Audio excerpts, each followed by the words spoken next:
tambahan tidak ada basic di kolbu ini, maka tiada maknanya orang-orang itu kemudian beribadah. Sehingga dalam hadis Imam Bukhari ya dikatakan Allah itu yanzuru ila qulubikum. Allah itu memandang ke dalam kolbumu, tidak memandang kepada selain kolbu. Jadi mau kita lagi sholat, mau kita lagi kerja, lagi ngajar, lagi kajian, yang harus dijaga itu kolbu. Lagi sedekah, coba lihat bagaimana hebatnya kolbu. Orang yang tidak ikhlas saat bersedekah disebut ria dan ditolak oleh Allah SWT. Contoh lagi, orang yang tidak menjaga kolbunya yang ria dalam sholatnya, maka Allah menyebut fawailul lil musallin, celaka bagi orang yang sholat. Betapa Allah kemudian mengancam orang-orang yang kolbunya tidak dijaga dalam menyebut nama Allah. Dalam surat Az-Zumar, Allah kemudian menegur orang yang kolbunya susah menyebut nama Allah dengan kalimat fawailul lil qasiyati qulubuhum an dzikrillah. Ini surat Az-Zumar ayat 22 ya, seingat saya. Surat 39 ayat 22. Nah, ini betul-betul mengagetkan sekali. Ternyata Allah Subhanahu wa taala memberi porsi yang besar untuk kolbu. Maka celaka, itu dalam ayatnya, fawailun, maka celaka bagi orang yang kolbunya susah untuk menyebut nama Allah. Jadi nggak masalah, silahkan mau kajian fikih, kajian akidah, kajian ini, kajian itu, training bisnis, training, terserah, tapi jaga kolbunya. Ya, jangan kemudian melukai kolbu, merusak kolbu ketika kita kajian, ketika kita mengikuti suatu channel di YouTube, di acara-acara di TV, jangan kemudian membuat kolbu itu keruh. Nah, maka di Quran, karena ini nggak bisa bisa ya, oke, saya coba spin ya. Ini pernah kita bahas di beberapa tempat sebelumnya. Oke, maaf, belum bisa.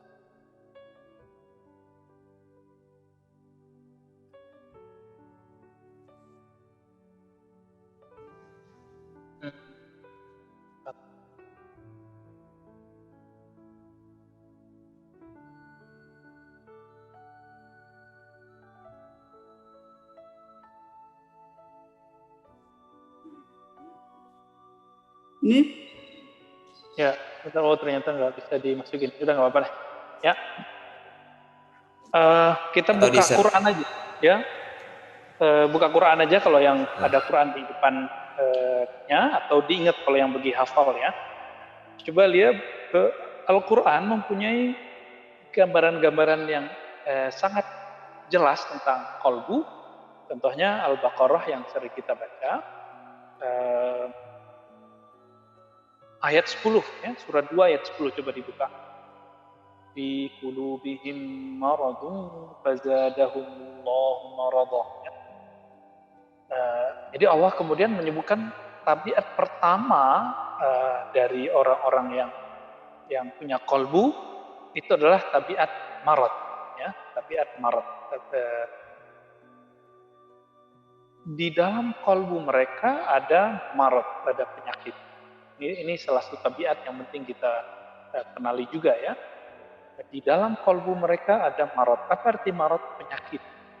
Nah, coba imajinasikan teman-teman semua, ibu-ibu ya, kawan-kawan, ketika disebut penyakit, saya misalnya punya sakit gigi, nyaman nggak makan, nyaman nggak minum, nyamankah tidur? Tidak nyaman. Badan ini lagi demam, lalu ada orang bawain kita makanan enak, lalu kita katakan apa? Jauhin, aku mau muntah, misal begitu. Nah, hal ini terjadi pada orang-orang yang kolbunya sakit, kolbun marid. Apa yang terjadi pada mereka? Jika diberi sesuatu yang berkaitan dengan asupan kolbu, maka dia akan mengatakan jauhkan itu, ini bikin aku muntah, gitu ya. Nah, ini yang terjadi pada orang-orang yang membiarkan kolbunya terpapar oleh virus-virus kolbu. Jadi di masa pandemi ini yang saya khawatirkan bukan orang yang hanya kita khawatirkan bukan hanya itu ya, bukan kena pandemi COVID-19, bukan hanya itu, tapi ternyata sekarang yang lebih berbahaya yang menghinggapi banyak kawan-kawan kita adalah penyakit kolbu, yaitu penyakit khawatir, cemas yang berlebihan.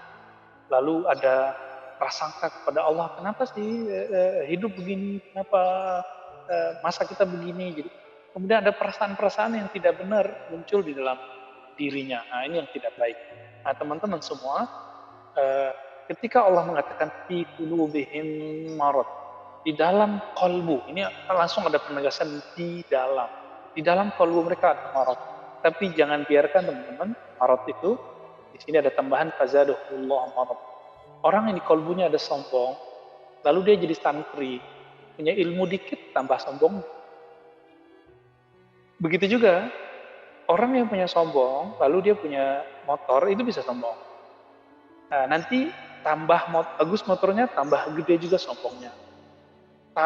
Upgrade kendaraannya dari motor ke mobil, nanti bertambah lagi sombongnya.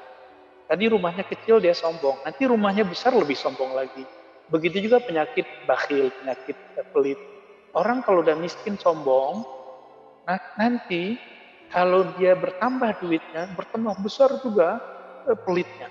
Nanti kalau dia kaya sebesar rumah ini gede sekali, sebesar itu juga lah pelit. Begitu terus. Ya. Orang suka pamer ketika masih kecil, kalau ini nggak dididik, nggak dibentuk dengan baik, nggak dilatih, nggak diterbiah, apa yang terjadi, sampai besar dia akan suka pamer. Jadi jangan heran kalau keceplosan kadang-kadang kita pamer. Nah, itu adalah tarbiyah pendidikan jiwa yang belum selesai sebelum kita dewasa. Nah, orang yang dari kecil itu irinya bukan main kepada saudaranya, tetangganya, teman bermainnya. Itu kalau nggak benar-benar dididik secara kolbu, akhlaknya nanti sampai besar dia tambah iri, tambah dengki. Nah, ini yang membahayakan kita. Jadi apa makna fazadahumullahu marada? Orang-orang yang membiarkan kolbunya sakit, tidak diobati, maka penyakit itu akan bertambah. Dia seperti kanker dalam jiwa. Ya. Nah, maka sahabat-sahabat dimulakan Allah, jika badan ini punya penyakit, langsung kita obati, maka orang yang normal, orang yang sehat pikirannya, pasti dia langsung datang ke dokter. Atau dia konsultasi dengan orang-orang yang mengerti masalah kedokteran. Lalu, di manakah kalbu kita? Di manakah kesehatan jiwa kita? Kalbu sudah sakit lama, tapi dibiarin. Apa contoh kalbu sudah sakit lama? Ya, sholatnya nggak khusyuk. Ya. Tapi saya apresiasi, kebanyakan kita mencoba mencari ilmu ini. Hati tidak tenang, kita mencari ilmu ini. Ini pertanda kalau kalbunya pengen sehat. Jadi kabar gembira kepada orang-orang yang mencari ilmu kalbu, saya kasih tahu, kalbu kita, kalbu Anda, kalbu kamu, itu kalbu yang mulai sehat. Ya. Udah sehat belum? Tapi sudah ada indikasi sehat? Ya. Nah, maka sahabat-sahabat makan Allah, tabiat pertama ini yaitu tabiat marad. Ini sangat berbahaya sekali untuk dibiarkan. Orang yang membiarkan ini, walaupun zahirnya orang kaya itu enak, sebenarnya dia tersiksa. Ya. Di satu komplek yang baru berkembang, orang-orangnya paling menengah ke bawah, itu sudah mulai konflik dengan orang kampung seberangnya yang meminta jalan kampung yang dulu ada di situ tetap dibuka meskipun pintunya cuma pintu kecil, bukan pintu mobil. Nah, ini banyaknya. Semua komplek-komplek baru yang dulu memakan tempat jalan kampung, ini terjadi konflik. Terjadi konflik di mana-mana. Ini bukan satu komplek, bukan komplek kita saja, tapi komplek di mana-mana itu sering terjadi. Ada semacam merasa dirinya paling berhak gitu ya. Nah, perasaan-perasaan ini kemudian berkembang, kita kemudian membiarkannya. Teman-teman semua, apabila kelalaian kalbu dibiarkan, ketidakkhusyuan kalbu dibiarkan, iri dengki di dalam kalbu dibiarkan, maka siap-siap nanti akan sampai suatu kondisi bahwa kita akan tersiksa dengan itu. Oleh karena itu di dalam Al-Quran dikatakan walahum adzabun alim. Orang-orang yang di dalam kalbunya ada marad, ada penyakit, lahum azabun alim. Bagi mereka ada azab yang pedih. Jadi dia belum meninggal, belum masuk neraka, hidupnya udah susah duluan. Ya. Contoh ya, ini level dai, level ustadz, level ulama. Melihat ada ustadz baru yang kepakarannya mirip dengan dia nyesek. Gitu. Melihat ada ulama baru atau ulama lama yang kemudian mulai terkenal, dia kemudian iri. Jadi ini sekedar gambaran aja. Ternyata hasad itu bukan hanya orang awam. Hasad itu juga ada pada kalangan ulama, pada kalangan ustadz, pada kalangan-kalangan yang katanya dekat kepada Allah. Tapi masa yang mereka dekat kepada Allah? Mungkin cuma hafal teks-teks, tapi tidak dekat kepada yang menurunkan teks itu. Kalau seandainya orang itu benar-benar hatinya sehat kepada Allah, jika dia seorang dai, lalu muncul dai yang sama, yang pakarnya sama dengan dia, dan mempunyai retorika yang lebih bagus dari dia, apa yang akan terasa di kalbunya? Alhamdulillah tugasku, amanahku telah ditanggung oleh orang lain. Alhamdulillah tugasku berkurang. Nah, mungkinkah ini terjadi pada orang alim jika ia kalbunya sehat? Jadi bagaimana mau mengajak kalbu orang lain sehat, kalbunya tidak sehat? Ini yang diajarkan oleh masyaikh kami dari dulu, agar memperhatikan kesehatan kalbu sebelum kita menyehatkan orang. Ya, kita belum sehat, masa ngobatin orang? Gitu. Nah, ini tabiat kalbu pertama. Tapi tabiat kalbu yang pertama ini, teman-teman semua, nanti akan diekspresikan dalam bentuk qaswah. Ya. Coba kalau di rumah punya Al-Quran, nanti buka surah Al-Baqarah ayat 74. Ya. Orang-orang yang kalbunya berpenyakit, mau 1000 ayat dibawakan kepadanya, dia akan berubah. Ditambah ayat, ditambah nasihat, bukan tambah baik, malah tambah keras. Nah, coba dilihat di kisah Nabi Musa. Di kisah Nabi Musa,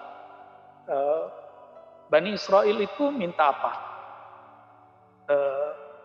Bani Israel meminta supaya tadinya mereka dimudahkan dalam mencari apa yang kita sebut dengan bakarah. Ya. Bakarah yaitu sapi betina.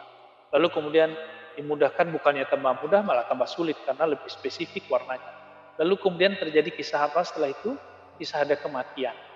Ada orang Bani Israel yang mati, lalu tidak diketahui siapa yang membunuhnya.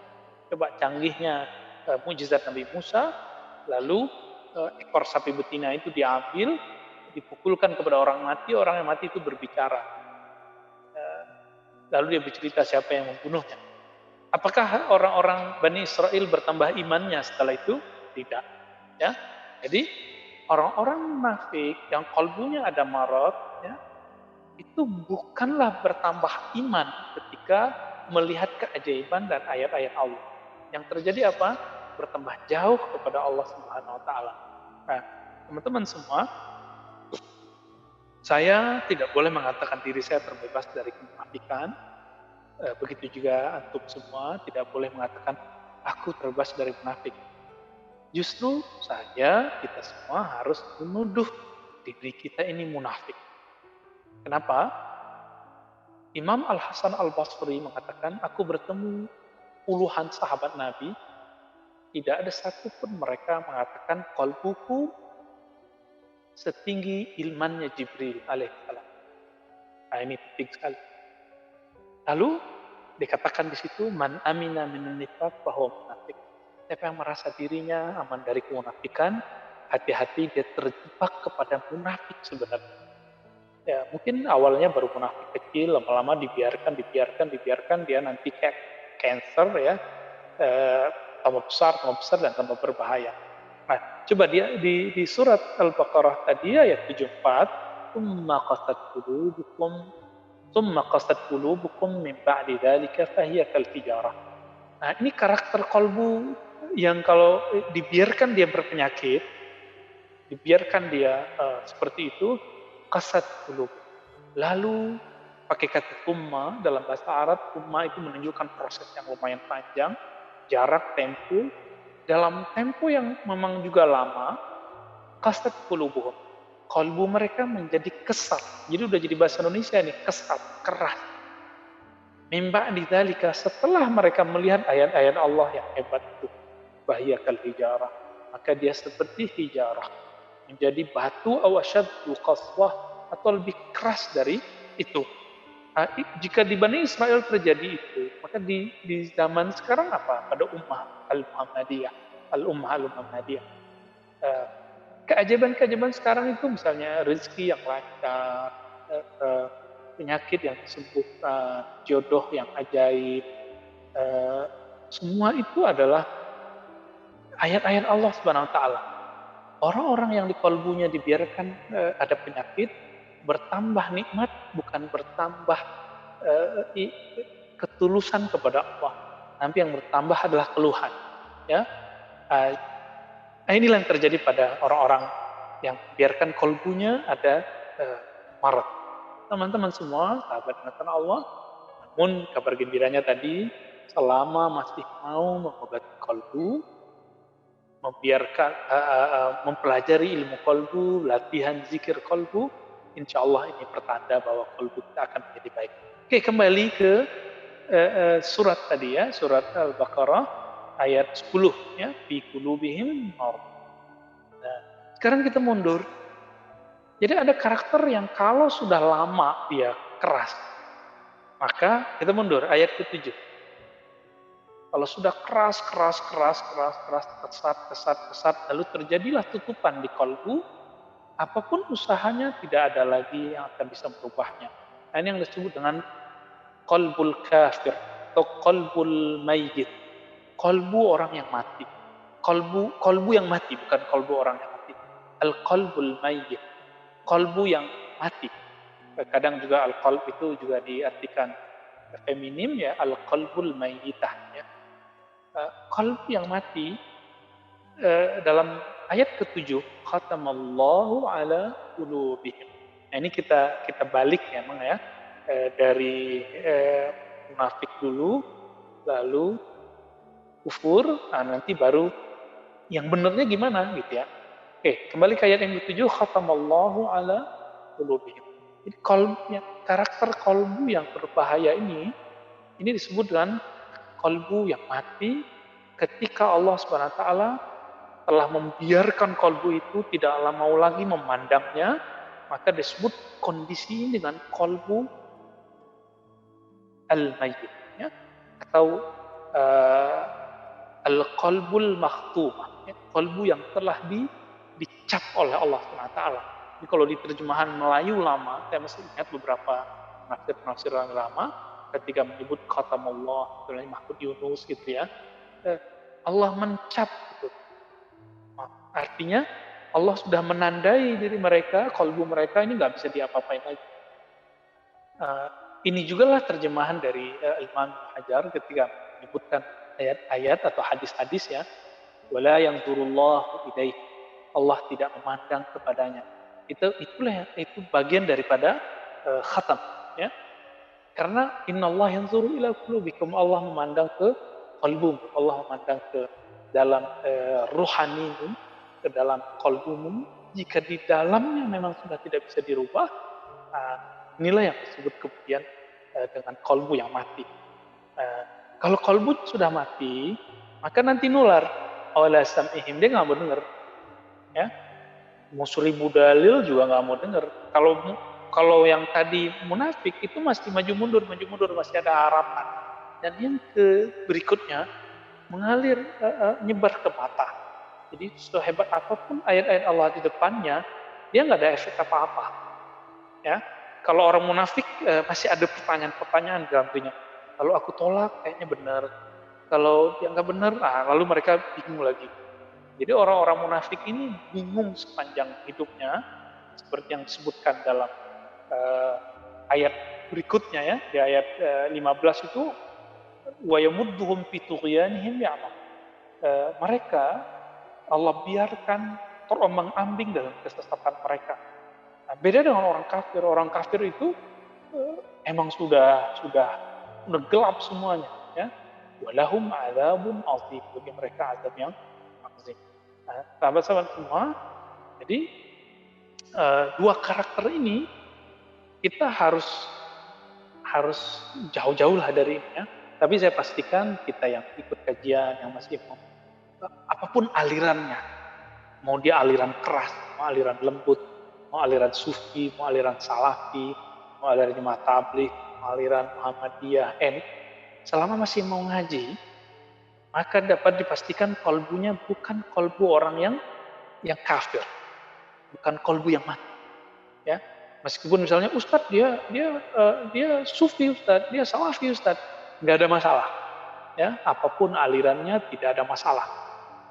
Yang penting orangnya udah bebas dulu dari kolbu kafir. Kalau sudah bebas dari kolbu kafir, dengan dia menerima Allah sebagai Rabbnya, Tuhannya, dan menerima Muhammad sebagai Rasulnya, dan dia meyakini itu cukup. Berarti kolbunya udah nggak mati. Paling kolbunya sakit. Ya. Kalau sakit, ada harapan kita obati. Ya. Kecuali penyakitnya seperti penyakit itu, ada penyakit yang biasa, ada penyakit yang luar biasa, yang sudah kronis, ya. Awalnya akut lalu kronis, lalu jika ini sudah kronis, ya berarti dulu genting, dikit lagi baru kafir. Orang-orang inilah yang kemudian berbahaya, ya. Nah, sahabat-sahabat melakukan Allah, lalu kolbu yang sehat itu seperti apa? Kalau di surah Al-Baqarah lebih mudah sekali, ya. Di Al-Baqarah itu kolbu yang sehat itu disebut kolbu yang takwa.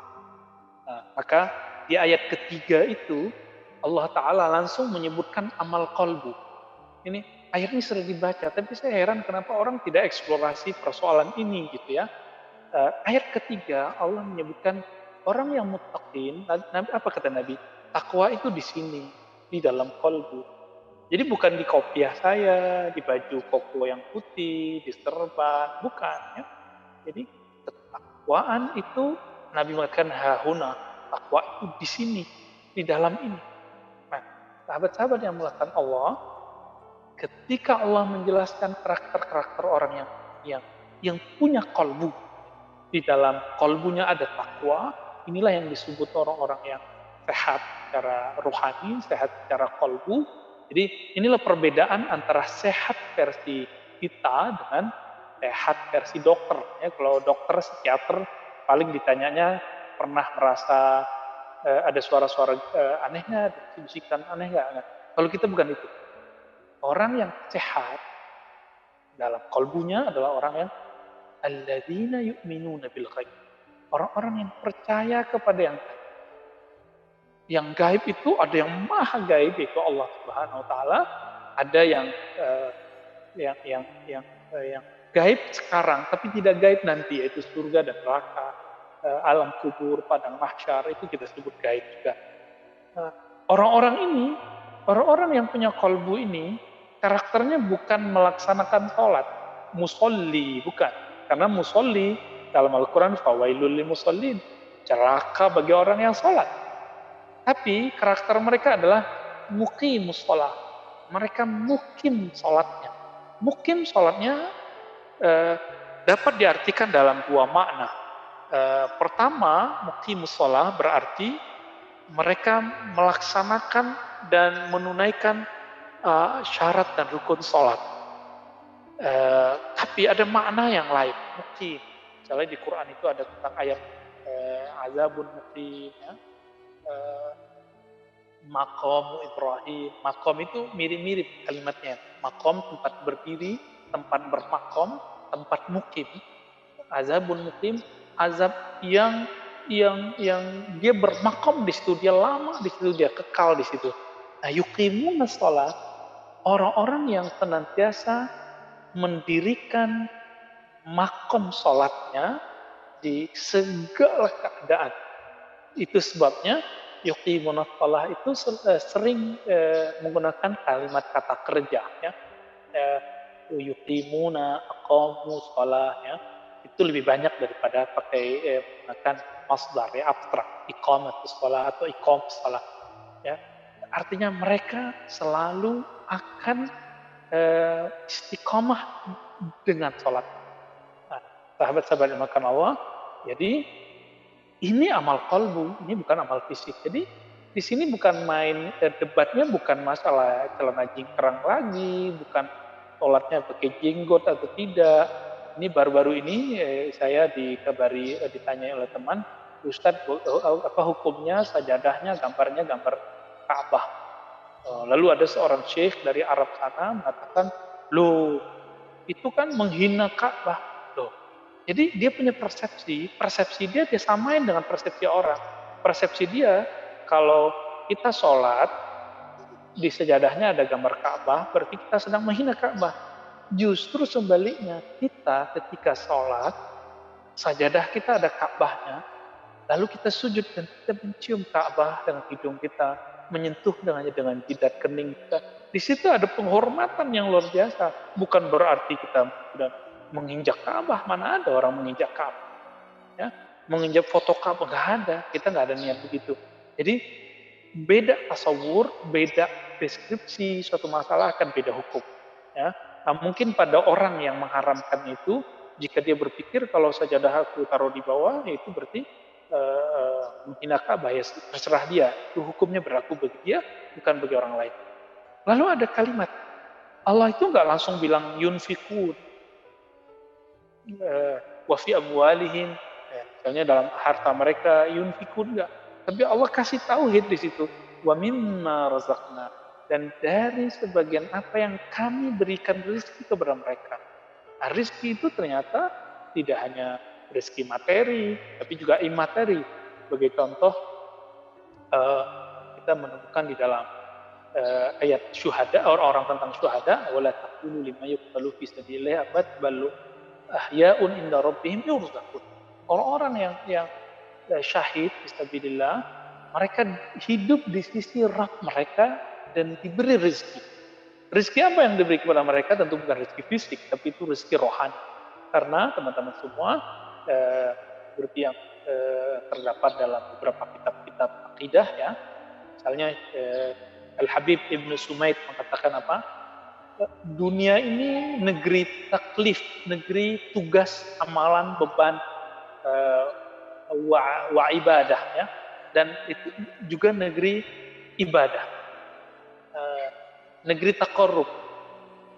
Tapi ketika masuk ke alam barzakh itu alam yang tidak ada lagi beban itu, yang ada cuma ibadah untuk takarrub.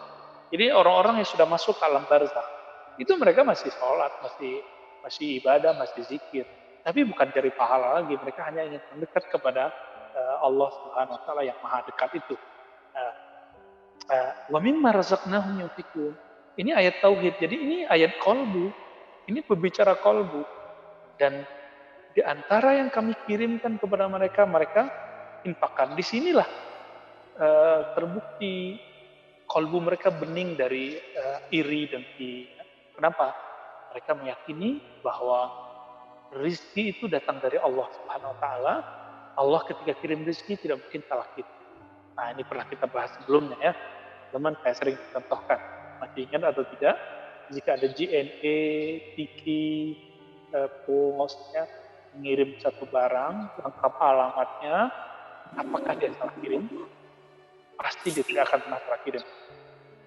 Apalagi Allah Subhanahu Wa Taala. Allah jika kirim sesuatu, Allah jika kirim suatu rezeki, Allah itu sudah punya daftar nama-nama kita. Karena Allah yang ciptakan kita, Allah sudah punya daftar nama-nama kita.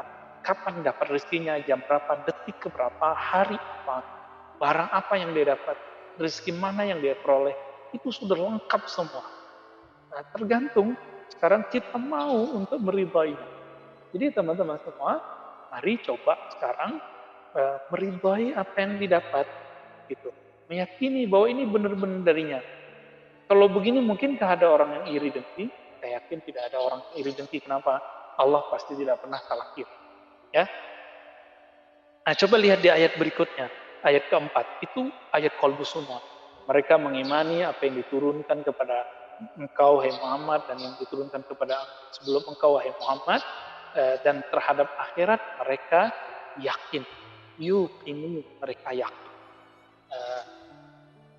Yakin di kolbu atau di badan? Di kolbu juga. Jadi ayat ini mulai dari ayat 2, muttaqin, yang dicirikan dengan orang yang tidak ragu juga di hati. Di dalamnya ada petunjuk juga hati. Nah, ini yang disebut. Jadi orang-orang muttaqin itu makanannya 2, makanan kolbunya. Al-Quran yang tidak pernah meragukannya, lalu hidayah yang terapal Al-Quran yang memberi cahaya di kolbunya. Orang-orang ini akan kemudian berjalan lurus untuk mengimani yang gaib dengan kolbunya, sholat secara fisik, tapi juga istiqomah dengan kolbunya, lalu dia meyakini pemberi rezeki itu hanya Allah, sehingga jika Allah saja berbagi, kenapa dia tidak berbagi? Ya, Allah yang maha kaya ini juga berbagi, kenapa kita yang diberi oleh Allah tidak berbagi? Lalu mereka meyakini Alkitab dan akhirat seutuhnya. Nah, teman-teman semua, inilah kolbu yang disebut kolbu yang sehat. Jadi kolbu yang sehat itu orang muttaqin yang makanan kolbunya adalah tidak ada keraguan dan hidayah. Lalu mereka dicirikan dengan satu, percaya kepada yang gaib, konsisten salatnya, yakin kepada Allah Maha Perizki sehingga dia mau berbagi, lalu mempercayai Alkitab semua, dan mempercayai persoalan akhirat secara utuh dan total dalam kolbunya. Nah, orang-orang inilah yang disebut orang-orang yang kolbunya sehat.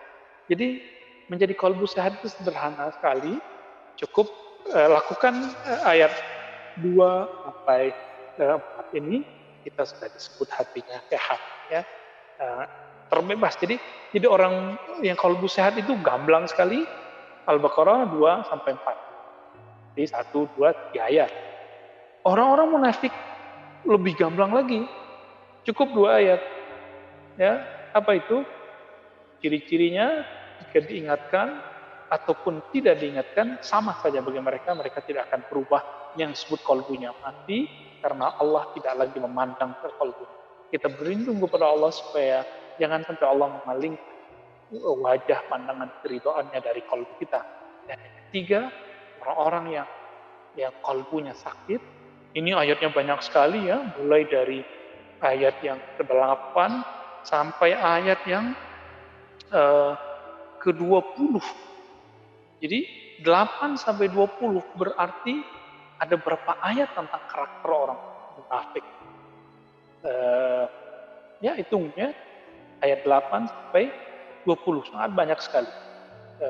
18 ayat atau 19 ayat yang menyinggung persoalan kalbu orang munafik atau karakter orang munafik. Maksudnya apa?